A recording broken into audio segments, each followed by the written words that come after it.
Magandang araw po, welcome po sa aking channel, Love9 TV. Patalasasan po, meron po ba kayong mga properties na napapabayaan, plano nyo ibenta, pero wala kayong oras pagbenta nito? Kung ito'y pagkakatiwala nyo po sa amin, tawag lang po kayo sa aking numero, usap po tayo, gawan ko po ng video for free. Yes, libre po, wala po kayong babayaran. Tutulungan pa namin kayong mabenta ang inyong property. Kami na po bala sa marketing, sa boosting or paid ads. Even sa tripping, hindi na po kayo mapapagod sa pag-entertain ng mga buyers. Kami na po bala sa lahat. Tawag lang po kayo. Nandito po tayo ngayon sa Nasugbu, Batangas, kung saan meron po tayong bagong video presentation. Isang house and lot na malapit po sa dagat. So ito po yung shoreline. Mula po dito, mga ilang minutes walk lang po. Mga 5 minutes walk papunta dun sa bahay. So, ang kagandahan naman po sa isang property na hindi naman ganun kalapit sa shoreline, pag bumagyo, safe na safe po kayo. Pero mula naman po dun sa attic, dun sa property, ay meron pong ocean view. Yan po, tunghayan nyo po yung dagat. Although black sand siya, pero malinis naman. So, sa ngayon, hindi peak season, walang ganong tao. Kaya yung property po ay possible din maging income generating. O gawin ninyong staycation business. Then, ipasok nyo sa Airbnb. Ang kagandahan po doon, kontrolado nyo at namomonitor nyo ang booking. Yung first part ng video na may maliit na daan, yun po ang papunta dito sa beachfront. Pabalik na po tayo sa property binebenta. Ito po ay along Cemented Barangay Road. May lot area po ito na 360 square meters. Then ito pong kinatatayuan ng building ay 150 square meters. At meron pong vacant lot, katabi lang nito, na may lot area na 210 square meters. So kung meron man po kayong guest, may parking space pa kayo. So ito po yung 3-story house na may attic at may view deck. Nakabakod na po buong property. May steel gate. Maayos naman po ang structure. Siguro sa pintura kung maselan, pwede nyong i-retouch. Then may ibang portion po ng ceiling na palitin sa part ng banyo. Then the rest okay naman siya. Yan po yung Cemented Barangay Road. At dito naman po yung vacant lot na pwedeng extension ng building kung sakaling you have enough funds. Kung magbumang negosyo, then sa baba po pwedeng gawing parking space. Actually, pwede pong gawa ng swimming pool. Para kung ang guest ayaw maligo sa dagat, meron silang paliguan dyan. Hanggang dito po ang property line. Dito sa may bakod na to. Yung katabi ng yellow house.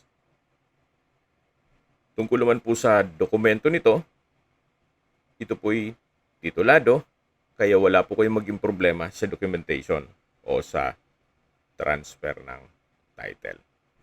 Ito po yung tinutukoy ko na pwedeng gawing garahe. So patag naman po siya, kaya usable po, then may bakod na rin. Ang maganda pong gawin dito ay gawa ng indoor pool para may privacy yung magiging guest ninyo. Yan naman kung ang purpose nyo ay gagawin yung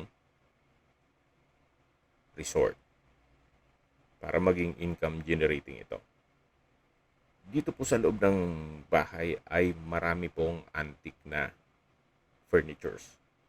As in solid wood na kasama na raw po. So, ito po yung main door. Pero bago tayo pumasok dyan, check natin yung garahe. Ito pong covered carport kakasya ang mga 3 hanggang 4 na sasakyan. Ito pong speedboat, wala pong nabanggit kung kasama po yan. Then dito po sa dulo ay meron pong dirty kitchen na may tile kitchen countertop, pass-through window. Dito naman po sa kabilang side ay yung shower room na naka-tiled bathroom wall. At ito naman po yung daan na papunta naman sa formal kitchen at sa dining area. So balik po ulit tayo dito sa garahe. Then sa dulo po yung main gate. Then meron pong storage dito. Itong gate naman pwedeng pinturahan na lang. Gawa ng maayos pa naman. Pero kung gusto nyo palitan, once na ma-acquire nyo to, nasa inyo po yan. So dito naman po may pocket garden. At nandito po ulit tayo sa entrada o main door. Naka solid wood door. Then naka wood parquet. Ito po yung living area o salas. Then naka kapis na window. Ito pong ceiling ay maayos naman. Yan po yung tinutukoy ko na antique na solid wood na sala set o sofa. Sobrang bigat po. Kung isang tao lang, hindi ubra. Kailangan 2 o 3 tao. So, yan po'y kasama po. Yan ang nabanggit nila sa akin. At dito naman po ay meron pong console table na may gulong ng kalesa. At dito naman yung bar. At may solid wood na bench rin po dito. At ito naman po yung powder room. Then, solid wood din po itong pintuan. Naka-tile bathroom wall.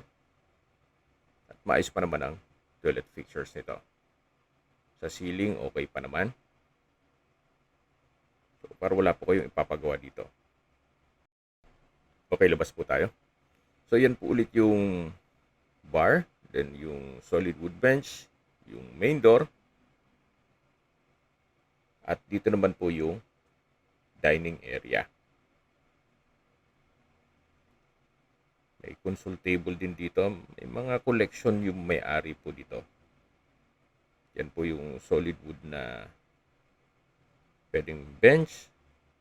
At ito naman yung dining table. So, may mga gulong ng kalesa din po sa dulo. Lipat po tayo dito sa may formal kitchen. Meron po itong kitchen countertop, wall-mounted cabinet, at dito naman po yung maid's room na may sariling toilet and bath.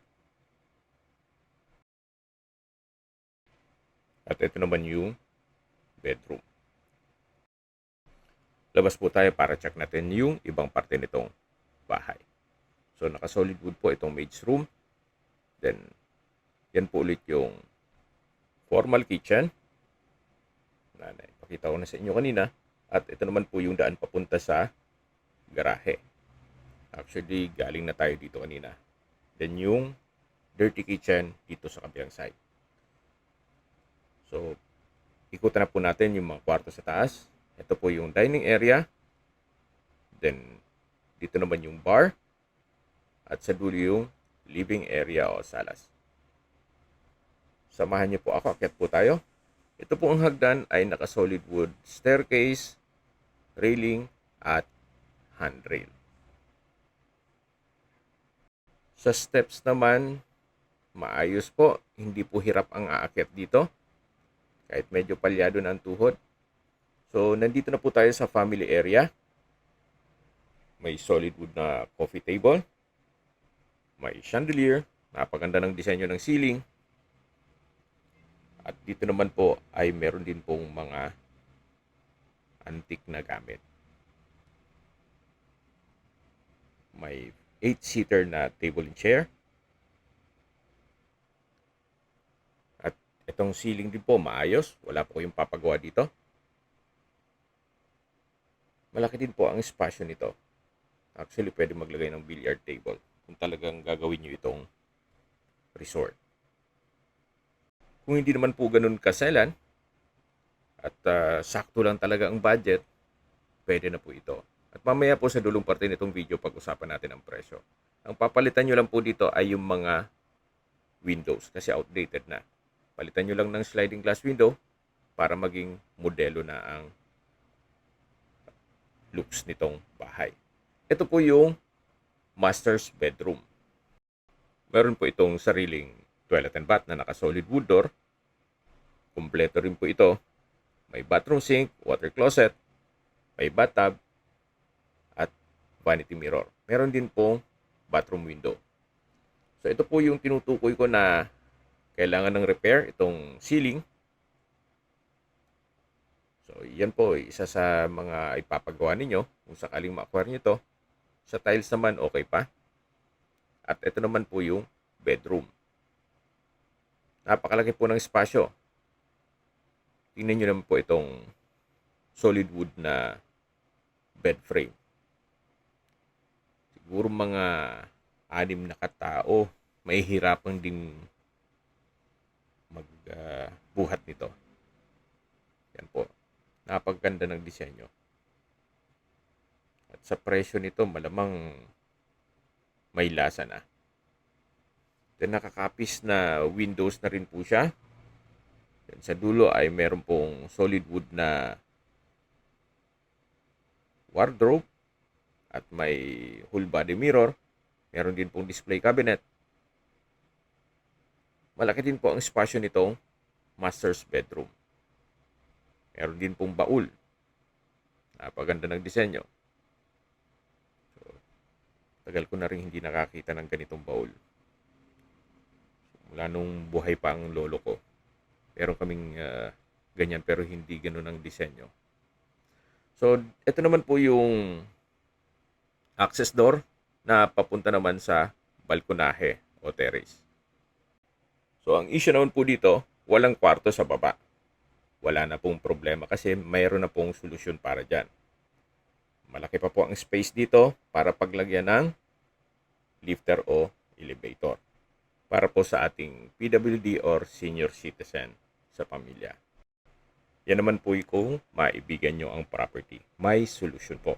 Kung sakali man na maghanap kayo ng kwarto dun sa baba. Kung ang rason naman ay gagastos pa, well, nasa inyo po yan. Ito'y kung naibigan nyo lang naman na isang bahay na malapit sa dagat. Sabi nga nila, aanin mo naman ang pera mo at hindi mo naman madadala sa kabilang buhay. Kailangan i-enjoy natin yung perang pinagpaguran po ninyo. Especially kung sobra-sobra naman hanggang sa pagtanda ninyo. Pero kung wala naman, pagtiyaga na lang kung anong meron. So ito naman po yung hagdan na papunta dito sa ibang kwarto. Ito po yung pangalawang kwarto, naka-solid wood door. Malaki din ang espasyo nito. May 2 glass window. May 2 bed frame and mattress. May center lamp. Dito po sa ceiling ay may konting papa-repair. Then meron pong wardrobe na solid wood at may whole body mirror. Ganun din po dito, may dresser and drawer. Then naka-wood parquet na rin po ang flooring. Yan po yung glass window na tinutukoy ko. So, itong glass window sa likod o sa gilid ng bahay ay sliding glass window na. So, hindi nyo na kailangan palitan yan. At ito naman po yung toilet and bath. May bathtub, naka-tile bathroom wall, may water closet, body shower, bathroom sink, bathroom window. So far dito, wala din po kayong ipapagawa. Unless na mitikuloso din kayo sa mga tiles. Pwede nyo palitan ng 30 by 60. Okay, ito po yung pangalawang kwarto. Then dito po ulit tayo sa hallway na naka-wood parquet. Ang flooring. At ito naman po yung third bedroom. Naka-solid wood door. Malaki din po ang espasyo nito. May dalawang single bed frame with mattress. Then, meron pong glass window. Sa ceiling, maayos. May center lamp. Even pintura, maayos din. At tungkol din naman sa aircon, siguro po palitan nyo na lang ng inverter para matipid sa kuryente. Yan po yung solid wood door. Then dito naman po yung wardrobe at meron din po itong sariling toilet and bath. Same setup lang nung ibang mga banyo. Naka-tile bathroom wall, may bathroom sink, water closet, bathtub, at body shower. Meron din po itong bathroom window. Okay, labas po tayo para check natin ibang kwarto. At tunghayan nyo po ulit itong third bedroom. So gaya ng nasabi ko sa inyo kanina, kung i-convert nyo po ito sa Airbnb na staycation business, kahit po big families, ma-accommodate niyo sa laki nito. Meron lang pong mga improvements na gagawin. At syempre, given na po yon para sa isang lumang bahay. Pero ganun pa man, mapapansin nyo yung mga structure nito ay maayos na maayos po. So meron pong hagdan dito na naka wooden staircase, handrail at railing. Papunta naman dito sa another room. So same setup, may dalawang single bed, then wood parquet, ang flooring, sa dulo may malaking glass window, may wardrobe, sa structure, wala po kayong mapapansin na crack. Itong ceiling dito, maayos naman. Then meron din po itong sariling toilet and bath na naka-solid wood door. So, same design. May bathtub, water closet, bathroom sink, tile bathroom wall, vanity mirror, at may bathroom window. So, ito po yung toilet and bath ng fourth bedroom. Then, meron pong another access na stairs na kung saan naka-solid wood na staircase din po dito. Papunta po ito sa attic. Napakalaki din po ng espasyo nito. So, yan po yung bubong. Maayos na maayos pa. Then, may glass window sa dulo. So, dito po ay pwede pong lagyan ng mga foam para tulugan ng inyong magiging guest. Kung talagang marami po sila, ma-accommodate po lahat. Ito po yung side view ng bahay. At sa baba po niyan ay yung vacant lot o garahe. Then, ito po yung access door naman, papunta dito sa harapan ng balkonahe. At mula po dito, kung wala po yung mga puno, tanaw na tanaw po ang dagat. At yan po yung harapan ng bahay. So, ito po yung isang block before you reach the shoreline. Yan po. So, hindi naman natin gugustuhin na magbagyo. Pero gaya na sabi ko, huwag naman sana. Once na magkaroon ng bagyo, safe na safe po kayo. Gawa ng second block po ito from the shoreline o beachfront. Yan po yung dagat. Tanaw na tanaw po. Okay, sa mga nag-skip po ng video, summarize ko lang po, ito pong property ay nasa Nasugbu, Batangas at may lot area na 360 square meters more or less. Ito pong building ay nasa 150. Ang lot area at ang floor area ay 400 square meters more or less.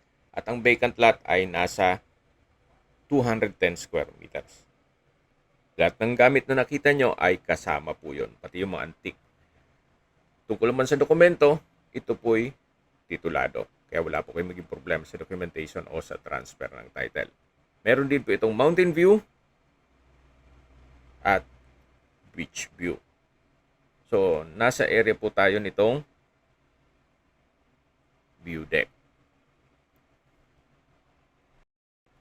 At meron pong overhead tank dito in case ng water shortage. Pero so far, okay naman po ang water supply. Tinanong ko dun sa mga bystander kanina. Anyway, sa distance, location at travel time portion na po tayo. Mula po sa shoreline o sa beachfront, mga 3 to 5 minutes walk.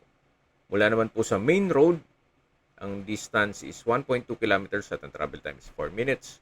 Mula naman po sa public market o bayan mismo ng Nasugbo, kompleto rin po nun kaya fast food, restaurant, bank, schools, church, at iba pang business establishments. Ang distance is 1.5 kilometers at ang travel time is 6 minutes. Mula naman po sa ospital ng Nasugbo, ang distance is 1.8 kilometers at ang travel time is 7 minutes. Yan po yung lagi kong binabanggit sa aking video na dapat nyo i-consider sa paghanap ng property, yung meron pong malapit na hospital. Hindi ko naman po sinasabing sakitin kayo. Yan naman po for emergency purpose lang naman.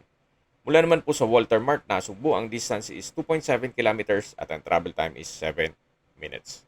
Mula naman po sa Tagaytay, ang distance is 47 kilometers at ang travel time is 1 hour and 9 minutes. Kung manggagaling naman po sa Manila o sa airport, ang distance is 92 kilometers at ang travel time is 2 hours and 21 minutes. Okay, sa presyo na po tayo.